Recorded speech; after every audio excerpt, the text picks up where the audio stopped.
The major Mediterranean port of Alexandria, the capital of the province of Egypt, was permanently seized from the Byzantine Empire by forces of the Rashidun Caliphate in the middle of the 7th century AD. This marked the end of Eastern Roman maritime power over the Eastern Mediterranean and thus brought about a decisive geopolitical shift. Historical overview. With the death of Muhammad in 632 AD, the Muslim world began a period of rapid expansion. Under the rule of the first caliphs, the Rashiduns, Muslim armies began assaulting the borders of both Sassanid Persia and the Byzantine Empire. Neither of the two former powers was prepared for the aggressive expansion of the Arabs. As both largely underestimated Islam and its growing support, this is best depicted by the ambivalent views held by the Byzantines and the painstakingly slow reaction of the Sassanids.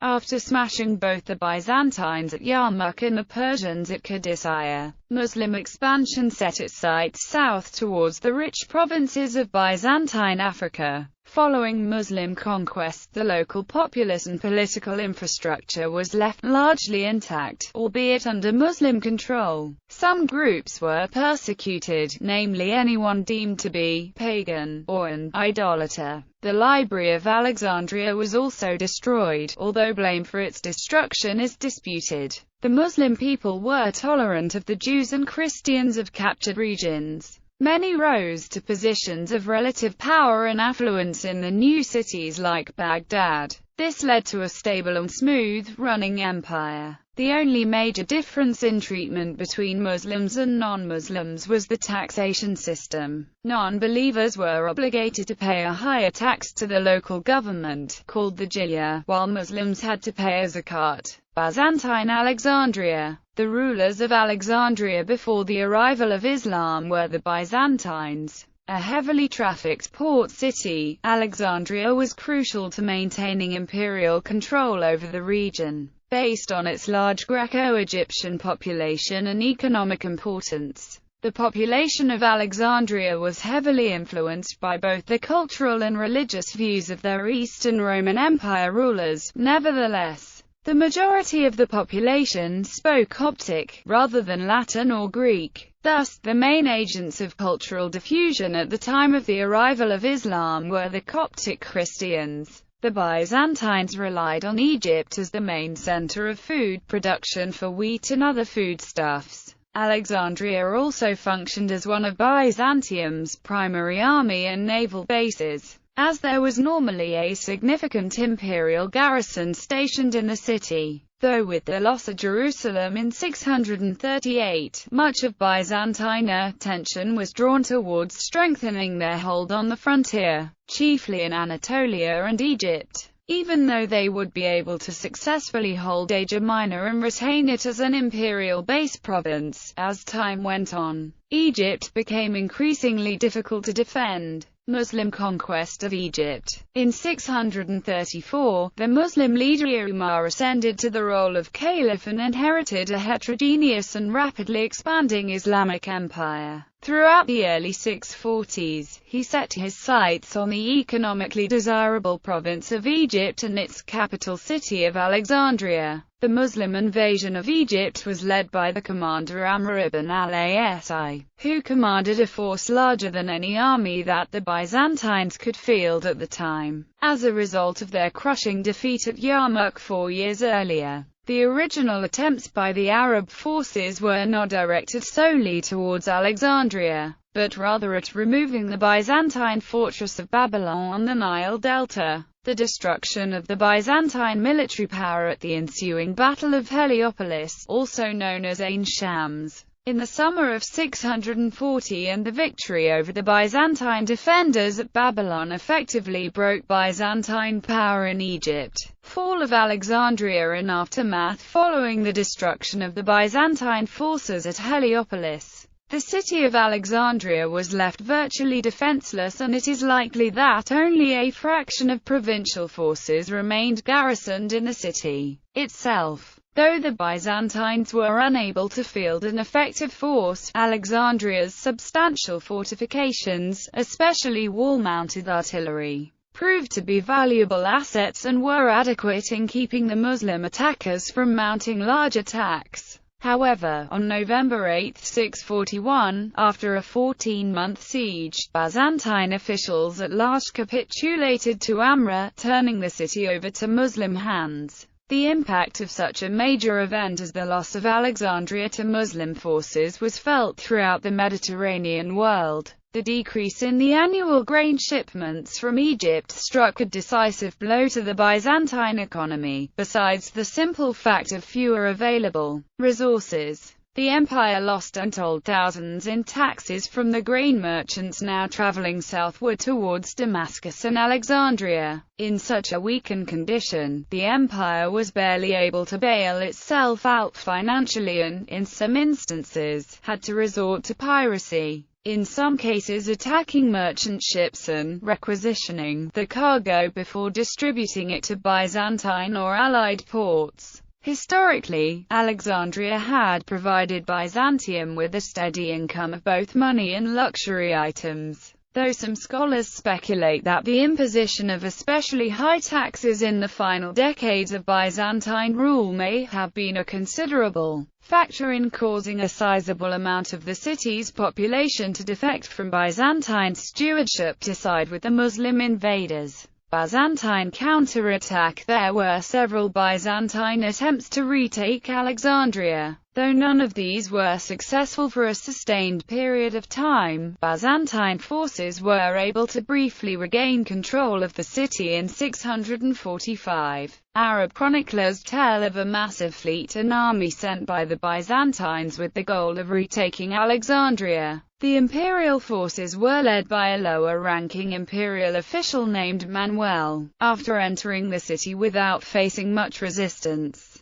the Byzantines were able to regain control of both Alexandria and the surrounding Egyptian countryside. The Muslims retaliated by readying a large force of 15,000 who promptly set out to retake the city under command of the veteran Amr ibn al-As. The Byzantines, following their standard tactical doctrine, advanced out of the city and sought an open battle away from the shelter of their fortifications. Accounts of the battle portray the Muslim forces as relying heavily on their archers before eventually assaulting the Byzantine positions, driving many back and routing the rest in the process. After this, the Byzantines were utterly defeated and withdrew from the region. In 654, yet another attempt to bring Alexandria back into imperial hands failed when an invasion force sent by Constans II was repulsed. This generally marks the end of Byzantine attempts to retake the city.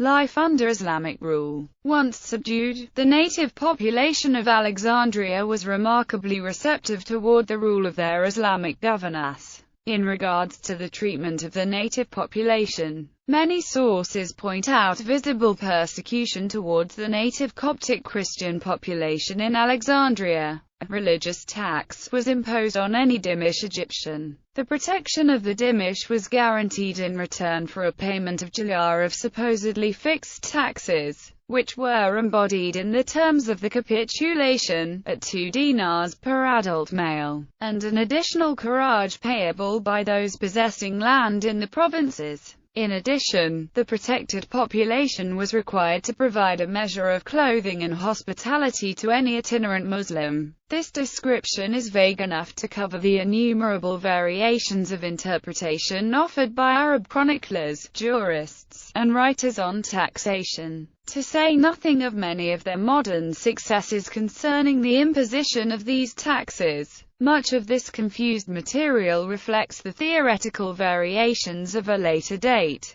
Nevertheless, contemporary papyri as well as some historical sources show clearly that the Dhimmish in early Muslim Egypt were, in fact, the victims not so much of a system fixed ab origine by the capitulation but of frequent and seemingly haphazard changes in status and in levels and incidents of taxation. In a later section, Le Bon further explains, the lack of mercy and tolerance of the conquerors were among the reasons for the spread of their conquests and for the nations the imposition of their faith and regulations and language, which became deeply rooted. Egypt is the most evident proof of this. It adopted what the Arabs had brought over, and reserved it. Thus the majority of the population of Alexandria were ready to resist Amrah, although the Copts wanted peace, but were denied this by Amrah. Amrah kept his way until he arrived in Alexandria, whose inhabitants he found ready to resist him, but the Copts in it preferred peace. Al-Muqawqish communicated with Amrah and asked him for peace and a truce for a time, but Amrah refused.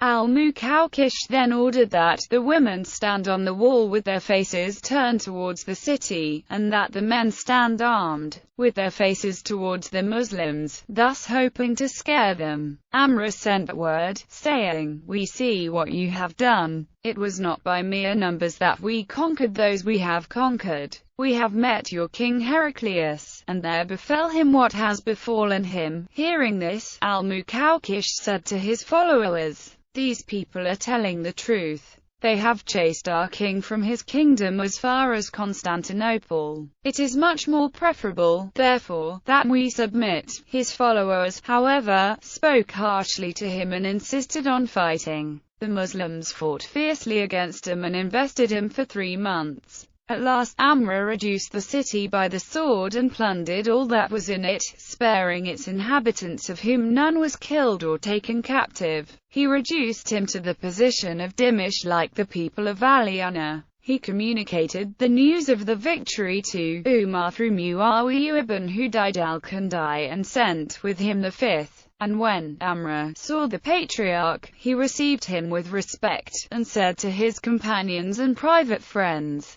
"Verily, in all the lands of which we have taken possession hitherto, I have never seen a man of God like this man." Then Amrah turned to him, and said to him, "Resume the government of all your churches and of your people, and administer their affairs. And if you will pray for me, that I may go to the western to Pentapolis, and take possession of them, as I have of Egypt, and return to you in safety and speedily, I will do for you all that you shall ask of me." Then the holy patriarch Benjamin prayed for Amrah, and pronounced an eloquent discourse, which made Amrah and those present with him marvel, and which contained words of exhortation and much profit for those that heard him, and he revealed certain matters to Amrah, and departed from his presence honored and revered. Islamic influence culturally. The city continued to function much the way it had under Byzantine rule. Greek, Coptic, and Arabic were all spoken fluently throughout the city, and documents continued to be published in Greek and Coptic for some time following the takeover. Coptic was also continued in the fields of medicine, mathematics, and alchemy, whose practices thrived under the budding advances of Islamic intellectualism. However, after the 11th century, Arabic replaced Greek and Coptic as the principal language of the city. In terms of religion, Alexandria was largely characterized by its heterogeneous makeup, both before and after the advent of Islam. Indeed, from the 3rd century on, Alexandria served as a major base for both the practice of monophysitism and Nestorianism, as well as a surprising number of other Christian sects that found refuge in Egypt. It is also interesting to note that from a cultural perspective, the practice of marriage between Muslim men and non-Muslim women was a fairly common one, and at least a sizable portion of the Muslim invasion force that settled in and around the city of Alexandria took native Greek and Berber women as